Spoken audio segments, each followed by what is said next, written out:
जिंदगी का सही मायने मैं ढूंढने के लिए कोशिश करती हूँ।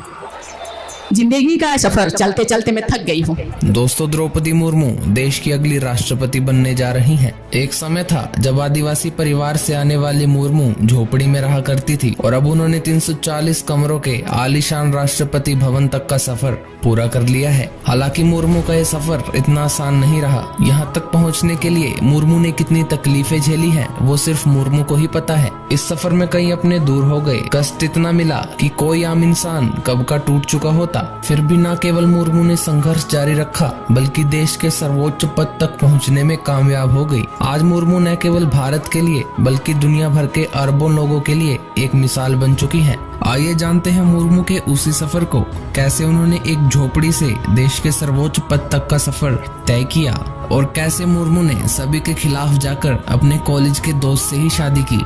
तो बिना देरी के वीडियो को शुरू करते हैं। 20 जून 1958 ये वो दिन था जब द्रौपदी का जन्म ओडिशा के मयूरगंज जिले में हुआ था। द्रौपदी संथाल आदिवासियों के परिवार में पैदा हुई थी। उनके पिता बिरांची नारायण एक किसान थे और आगे जाकर द्रौपदी की शादी श्यामचरण मुर्मू से हुई थी। मुर्मू की स्कूली पढ़ाई गाँव में ही हुई थी। साल 1969 से लेकर साल 1973 तक वो एक आदिवासी स्कूल में ही पढ़ी थी। उसके बाद स्नातक करने के लिए उन्होंने भुवनेश्वर के रामा देवी वुमेन्स कॉलेज में दाखिला ले लिया।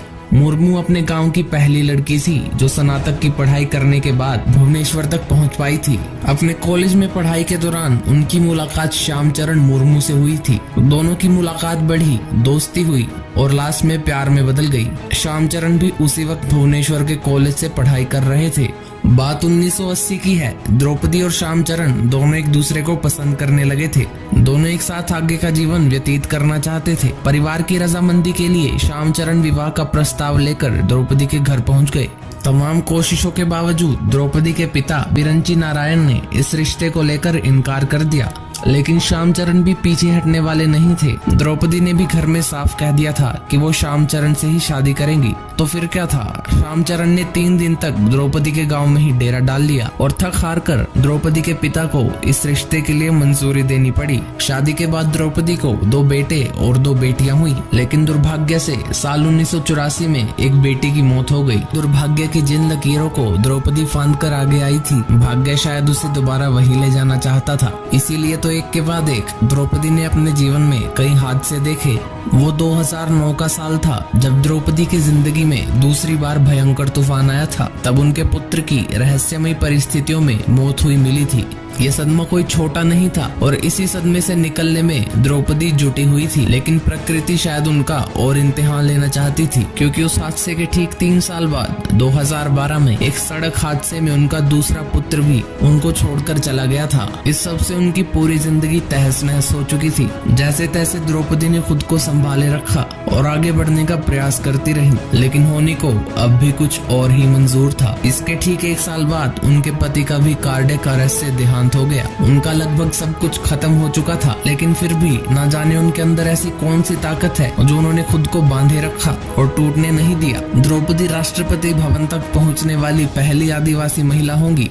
आर्ट्स ग्रेजुएट मुर्मू ने अपने करियर की शुरुआत एक क्लर्क के रूप में की थी। उसके बाद वो टीचर बन गए। बाद में उन्होंने राजनीति का रुख किया और उसके बाद 1997 में पहली बार चुनाव जीतकर निगम परिषद बनी। ओडिशा के रायरंगपुर विधानसभा सीट से 2 बार बीजेपी विधायक बनने के बाद वो सन 2000 से लेकर 2004 के बीच नवीन पटनायक सरकार में मंत्री भी बनी और उसके बाद केंद्र की सरकार ने उन्हें 2015 में झारखंड का राज्यपाल बना दिया। उनका कार्यकाल पिछले वर्ष 2021 में खत्म हुआ था। खैर, द्रौपदी मुर्मू ने यह साबित कर दिया कि अगर मन में कुछ करने की ठान रखी हो तो परिस्थितियां चाहे कैसी भी हो, कोई आपको आगे बढ़ने से नहीं रोक सकता।